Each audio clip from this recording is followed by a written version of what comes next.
Yo fam, you know what? I'm starting to look at this case in a whole different light.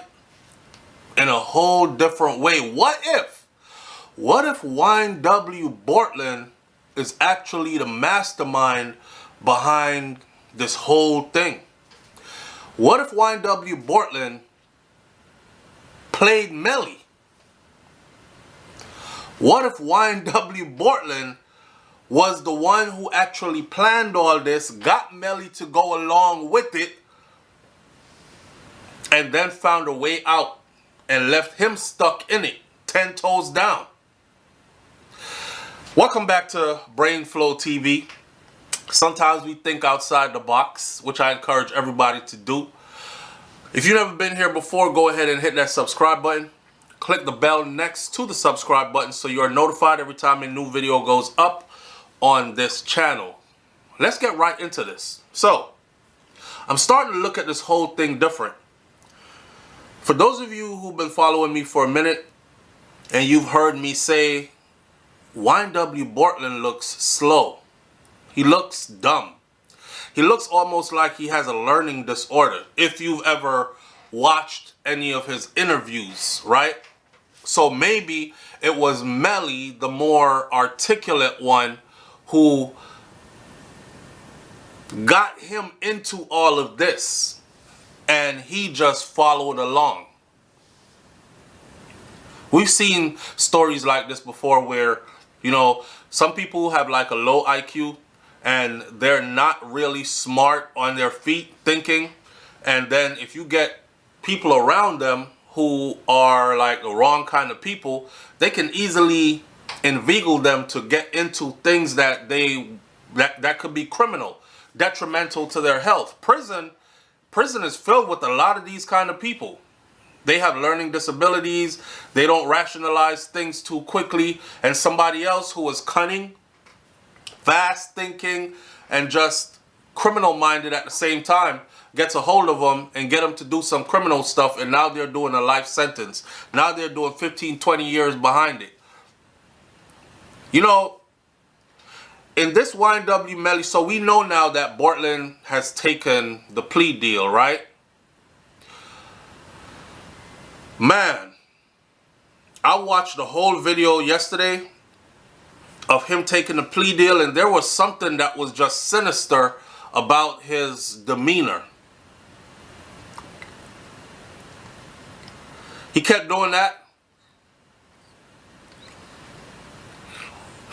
It was like watching him. It was like a demon was inside of him that was smiling with the rest of the world every now and then. Like, I'm getting away with double murder. Small time. I'm gonna walk that shit down and be back to regular life in no time.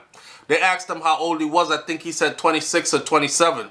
He'll be out by the time he's like 31, 32 at the most, right? Long life ahead of him. That demeanor, it said something to my spirit.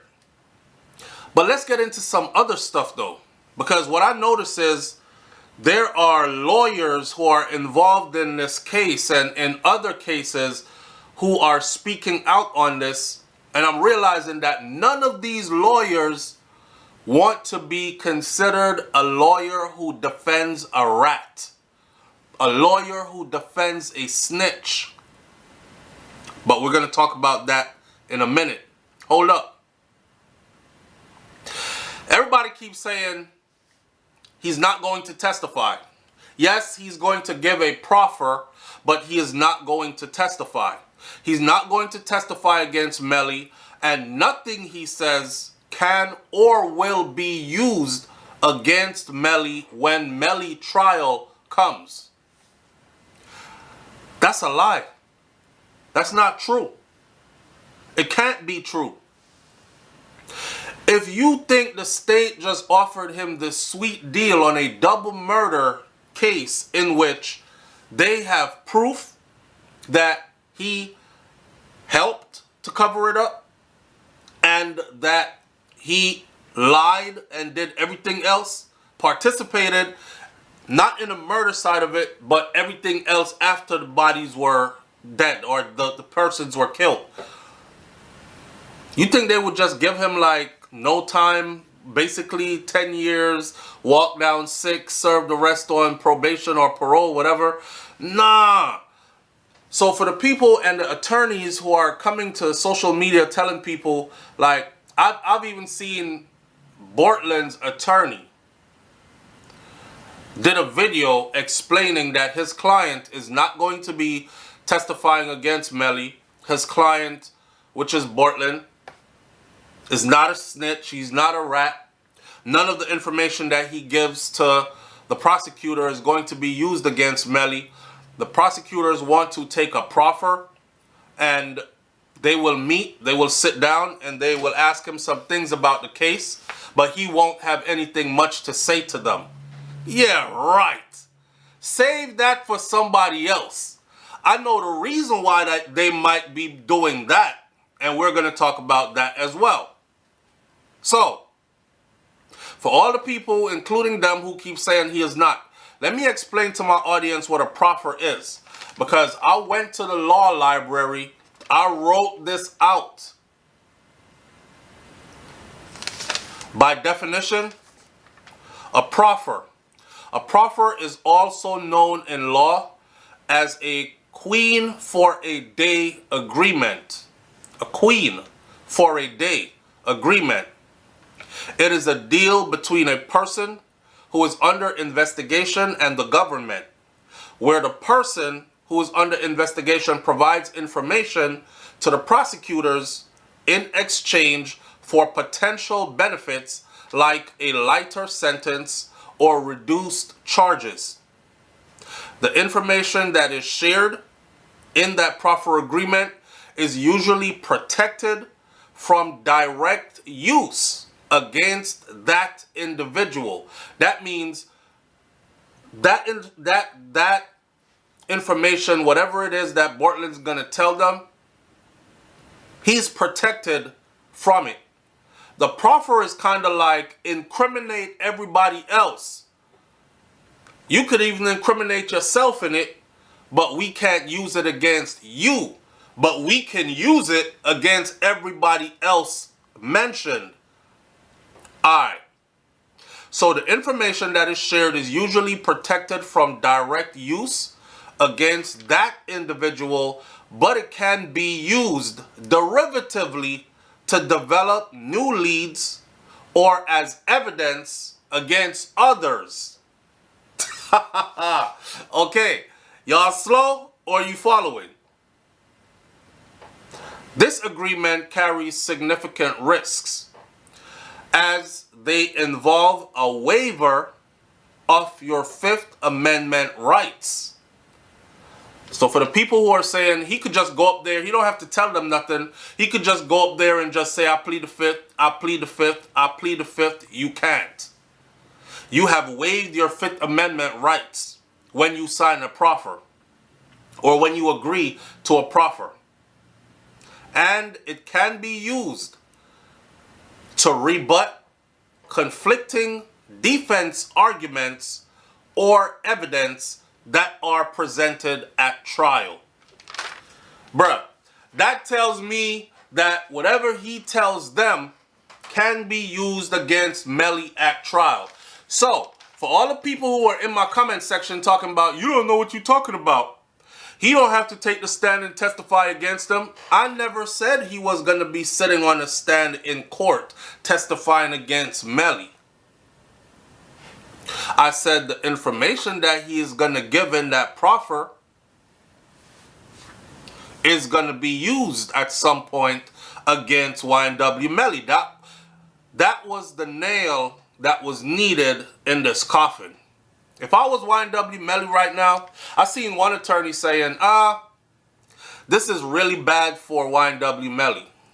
Now that Bortlen has taken this deal with the proffer in it, it's really bad for YNW Melly. However, I've seen cases before. One attorney said, I've had a couple of cases before where multiple co-defendants took proffers.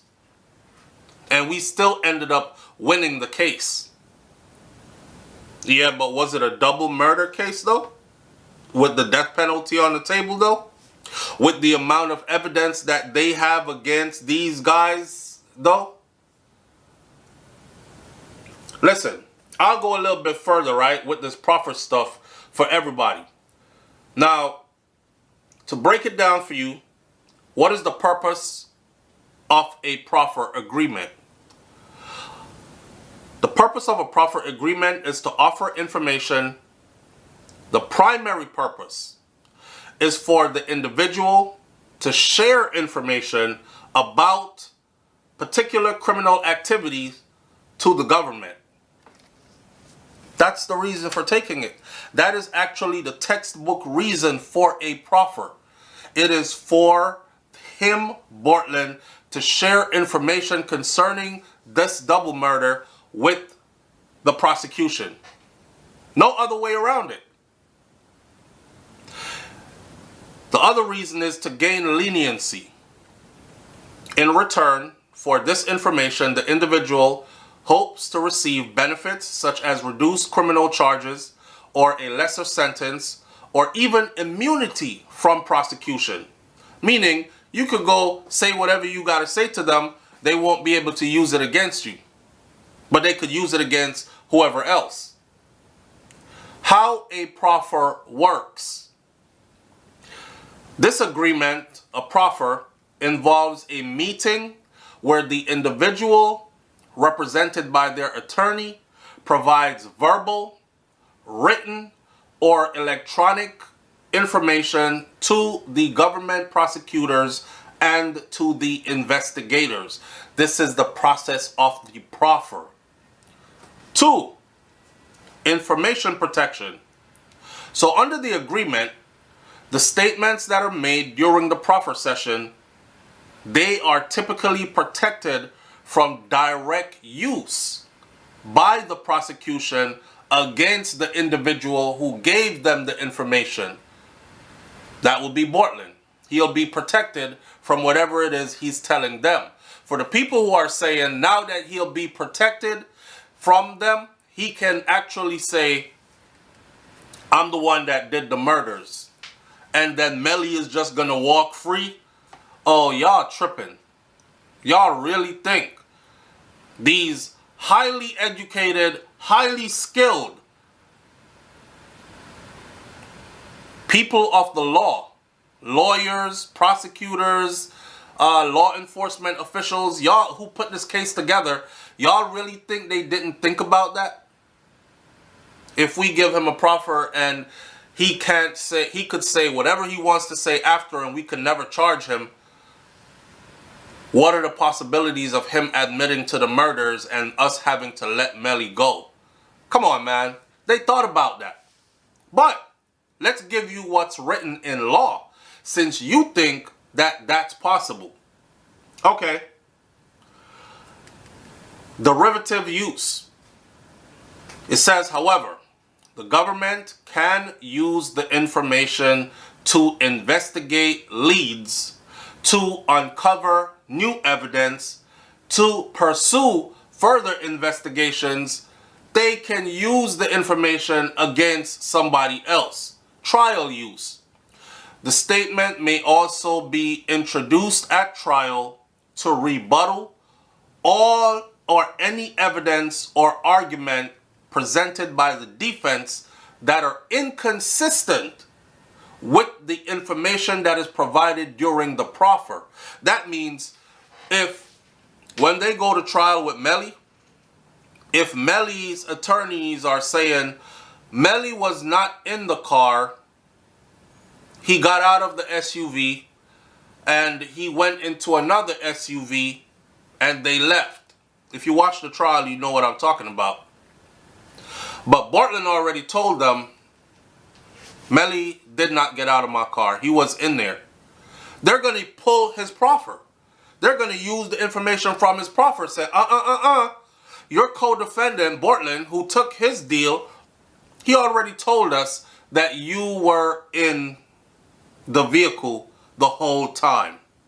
So they can use the information that is given to rebuttal any information that's coming from Melly's defense team that does not add up with what Bortlen has told them. There are certain risks to the proffer agreement, right? This is about to get real interesting. I'm just walking you through the steps of the proffer so you understand in layman's terms, so we don't have no big attorneys in suits and ties that's speaking to us with long words that we got to go look up on Google what the hell the meaning of those words are.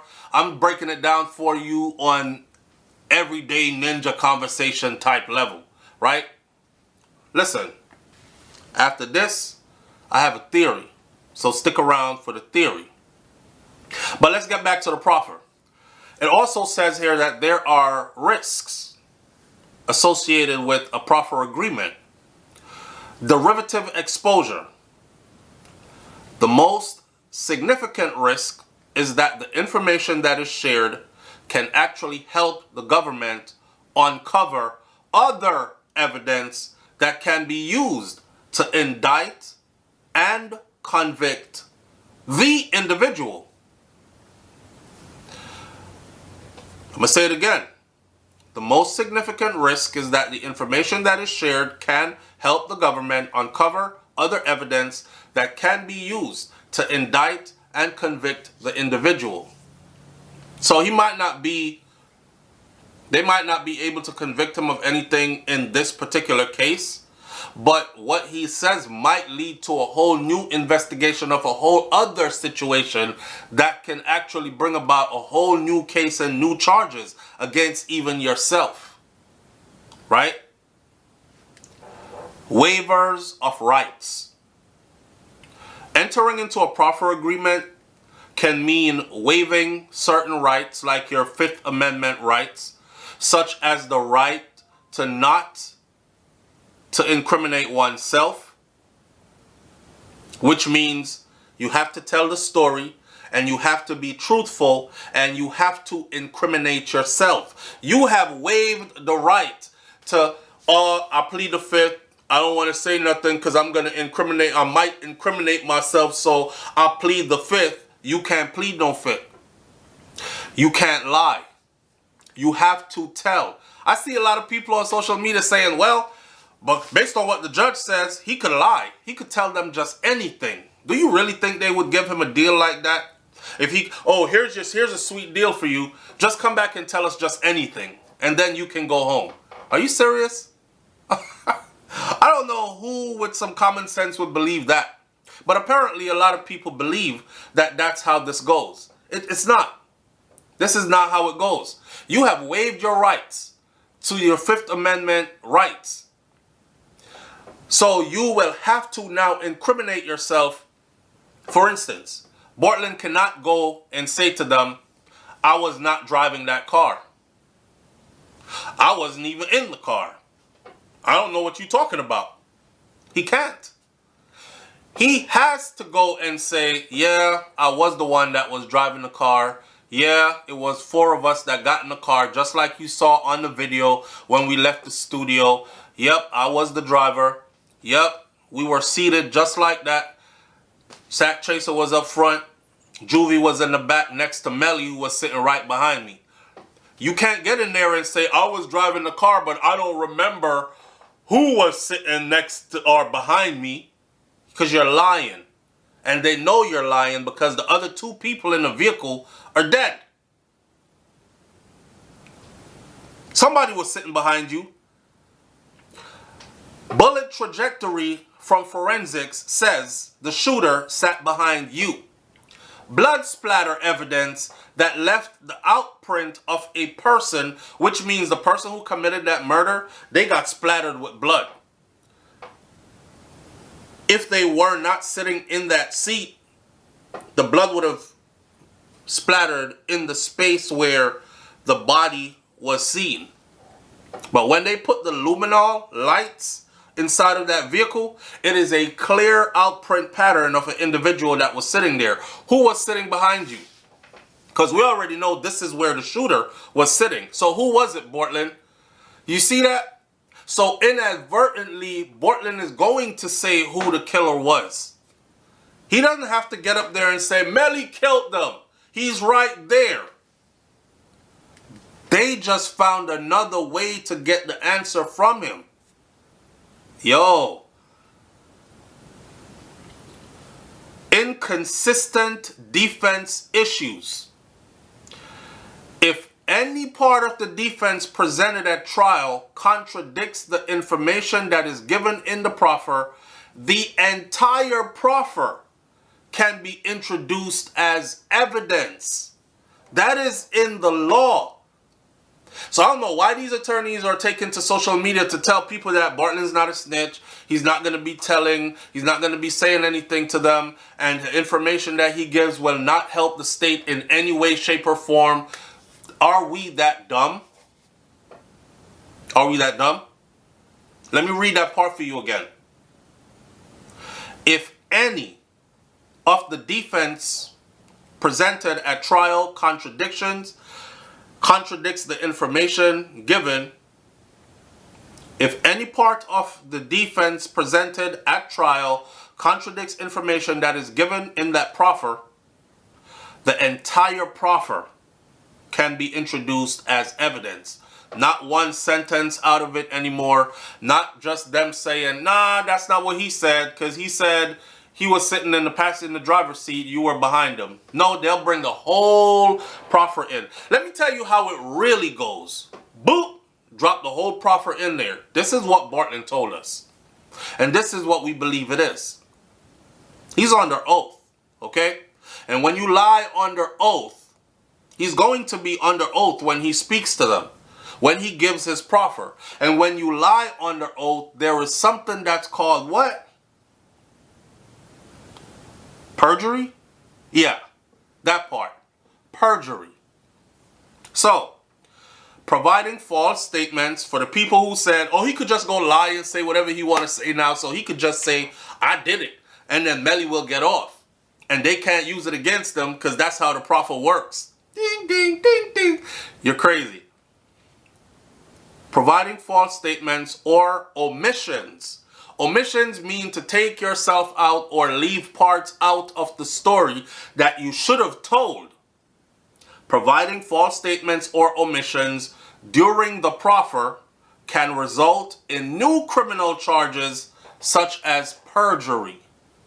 So they cannot use what, or they've agreed to not use what he's going to tell them against him, but they sure as hell can use it at trial.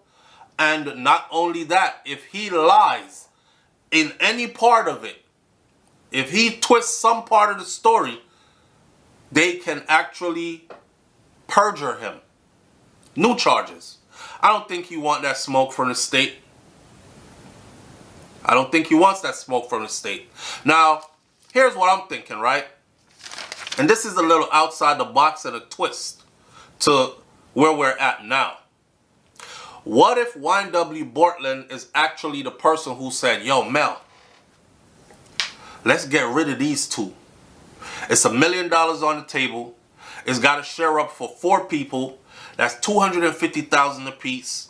If we get rid of these two, me and you ride all the way to the top. $500,000 a piece. What if Bortlen was the one that formulated that idea? And Melly, what if Bortlen was the one that formulated that idea? And Melly goes, okay, how's it going to work? How we going to do it and get away with it? It's hard to get away with murder. He like, I got the perfect plan. We're going to go to the studio. We're going to get into it. We're going to leave the studio late. Everybody drinking. You know how them two is. They drink, they smoke, they start getting sleepy and shit. They always fall asleep on our way from the studio. So, I'm going to drive. You going to sit in the back of me. Don't shoot me, nigga. You the one that's going to pull the trigger. But check it out. Because you a shooter, right? Somebody said, yeah, because he wanted to be like King Von so bad. So you be the shooter, right? For now. And then what we're going to do is, once you do that, we're going to take the vehicle to this place I know, and we're going to stage the scene. That means we got to like shoot the bodies up some more from this side so the car look like it was a drive-by and they shot up our vehicle. Remember when Bortlen was giving his testimony, or he was giving his statement, his original statement to the police, and they kept asking him, did you see anything? Did you see the color of a car? Did you see whatever? And he was like, nah, man, it was dark out there. It was, and plus I was ducking like this, just trying not to get hit. You were ducking like this, trying not to get hit, while still keeping the car straight and steady. You didn't even skip a lane. You didn't slam on the brakes, nothing. And they went out there and they looked at the area that he said the shootout took place, and they didn't find any kind of evidence. And lo and behold, look at God. That part of the highway was also under surveillance. They have video. And they sat in court at the first trial and they watched it. For like, he said, okay, so it must have been we left the studio like around 2 a.m. Just giving an example, right? And y'all had got to the apartment because they checked in at the guard shack, and they have a video of them checking in at the guard shack as well. So they estimated, okay, how long does it normally take you to get from the guard shack, from the studio to the guard shack? And they were like, yeah, we got to the guard shack around 3 a.m. Just giving an example. The police went back and snatched 2 hours of friggin' footage from that piece of highway off of a still camera that doesn't move. It just films that piece of highway. And you know what they saw? Nothing other than the SUVs drive by. There was no shootout. The cameras would have caught it. That's why I tell people, right, that the only way you can say they're not guilty is if you absolutely did not see the trial, Melly's trial. If you saw Melly's trial and you paid attention instead of reading comments on social media and trying to respond, because that's what a lot of that was,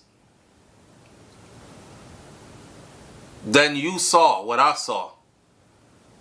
So what if Bortlen was the mastermind behind all this? Because you got to be one brave motherfucker to say, I'm going to drive the bodies to the hospital. See, I want y'all to understand something, right? Anybody could pull a trigger. A baby can pull a trigger if that trigger finger is developed enough.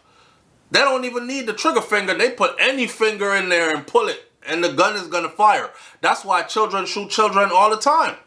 Anybody, and it's not intentional, it was accidental, but anybody could pull a trigger and then run off into the darkness so nobody else knows I did it. But to say that I am going to be the one to drive that vehicle to the hospital and give my story to law enforcement with a straight face, knowing I'm lying, and this ain't no small lie. This is not, you stole something out the store. Okay, they caught me. This is murder, man. Double murder. 2 bodies in the car. And you brave enough? So, when we first started covering all this, I said, you know, YNW Bortlen looks kind of slow. So maybe Melly was able to convince him to drive a car with 2 bodies in it to the hospital. Because how else? Because nobody could convince me to drive a car to the hospital with 2 bodies in it. And then tell a story that we know we made up.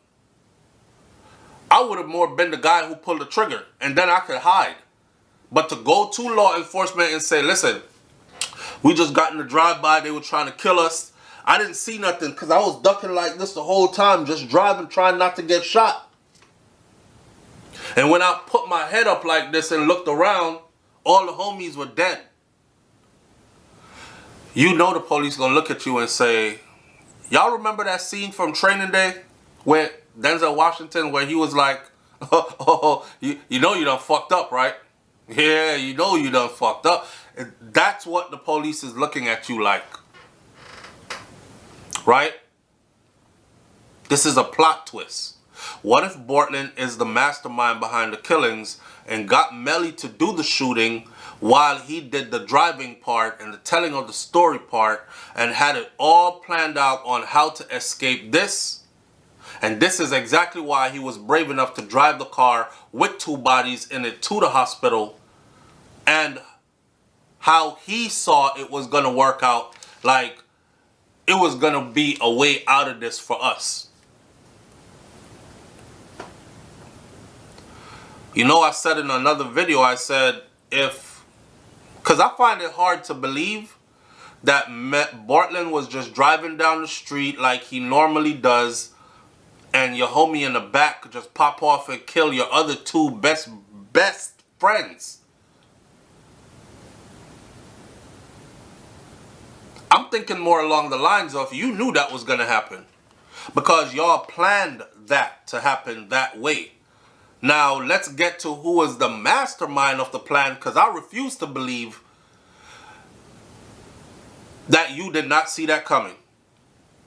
Because I'm going to tell you like this. If I'm driving a car and there's 4 of us in the car and the homie behind me pulls out a gun and kills my other 2 homies in the car, instantly I'm thinking he about to fire a gunshot to the back of my head.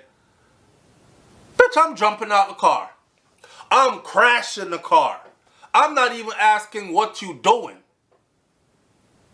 And you got to think, right, that's normal human behavior. Unless you knew already that that was what the plan was. You knew that was the plan. So when he did it, you weren't scared. But you were like, oh shit, he doing it for real. So we going through with this for real. Instead of, oh shit, he about to kill me too. I'm not buying it that Bortlen did not know anything. I'm not buying it that he was so scared because after Melly shot them 2, he put the gun to Bortlen and said, nigga, you better not say nothing. Me and you gonna ride this shit out. I'm gonna tell you how this is gonna go. And he like, okay, I got it. See, that would make a good defense story. But he already copped a plea and offered up a proffer. So I know that ain't the story. Bortlen knew. Bortlen knew that Melly was going to kill Sat Chaser and Juvie. I want y'all to let that sink in. Bortlen knew. He knew. Now, in closing of this video, talking about why the attorneys are making statements or find it so important. Because usually attorneys go to court, they defend their client, then they go on about their business, right? They don't give a damn what the public got to say. So why are they finding it so important to actually come get on video and try to convince the public that their client is not a snitch? Why are the attorneys making statements like he will not be helping the prosecution in any way, shape, or form?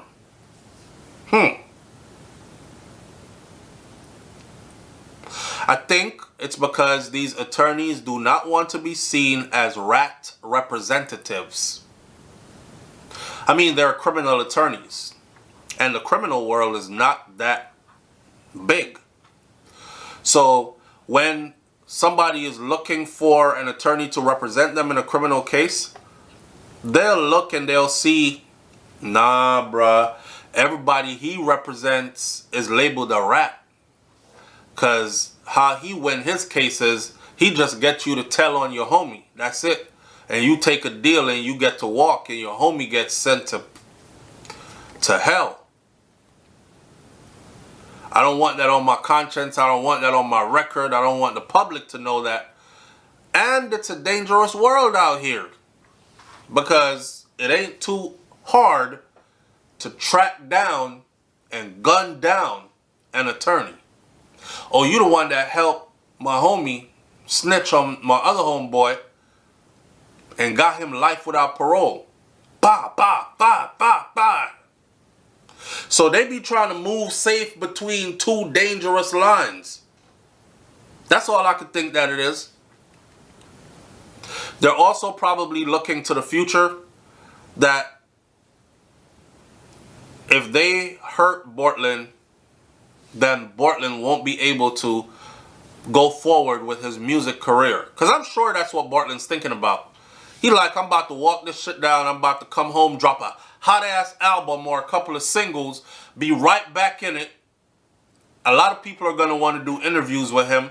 He could get his money just like that. Vlad TV and all of them. I don't know, $10,000 per interview, $50,000 per interview, whatever they charging at that time.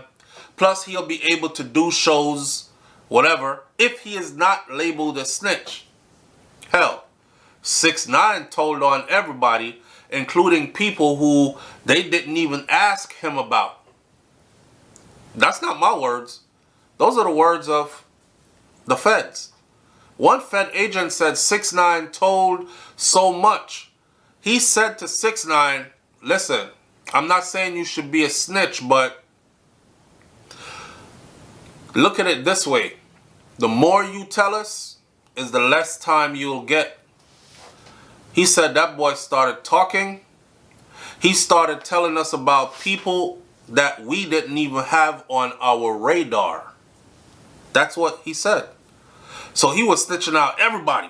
Just telling other people's business. I'll throw some extras in there too. This wasn't a two-piece. He was giving them the two-piece with the biscuits on the side, with the gravy and the mashed potatoes. You want a small thing of potato salad too? Yeah, you want some mac and cheese with that? You want some coleslaw? He was giving them the whole shebang. Even way more than they asked for. And each time he told, his time got less and less and less and less till he barely did time. Mel Murder and all the rest of them went to prison, right? Shotty and all of them went to prison off of 6ix9ine words, right? Hey, man. This ain't about 6ix9ine, though. This is about what I think the attorneys are doing and what's their reason for trying to convince the public that. So when I throw 6ix9ine in there, what I'm trying to say is 6ix9ine told a lot. Came out of prison and still went to dropping records and making money. Maybe Bortlen sees his life as that. Now I'll give you this. The playing field ain't level. And everybody don't get the same treatment. 6ix9ine has the Hispanic community behind him. So he could still sell some records to them. Because they don't really care what goes on in the black community. And he was straddling cultures. So he was over in the black community getting money, and he would run to the Hispanic community for safety, right? Right. When the black community wouldn't F with him no more because they like, you a snitch, we ain't riding with you. 1 million Spanish people rolled out. 6ix9ine the man, he the dude. Bortlen don't have no other community to go to. He black. He belonged to the black community, African American community. So if they write him off as a snitch, or you the one that put Melly in prison for life, nigga, you gave Melly a life sentence, you gave Melly death penalty, you the one because you took that deal, he won't be able to book a show to save his life. And then let's talk about the part where if they are gang affiliated, which I found out that they were, who's to say? Who's to say? Because the streets don't forget. Who's to say that his life won't be in jeopardy too? Like somebody is coming to get him. We'll leave this one right here. There's a lot for you to digest, right? But it's going to be super interesting to see where this goes. I'll catch y'all on the next video. Hey man, if you like our commentary, our reasoning, listen to us sit and talk, give you a different perspective. Because you know, sometimes we're humans. Nobody knows it all. Sometimes it makes sense to sit and listen to somebody else who sees things from a different angle, or somebody else who might have dug up some information that you were not privy to, didn't know about before, or someone who is more well-read than you are, because you just don't have time for it. You're too busy doing other things with life. So if you get any of that when you come to this channel right here,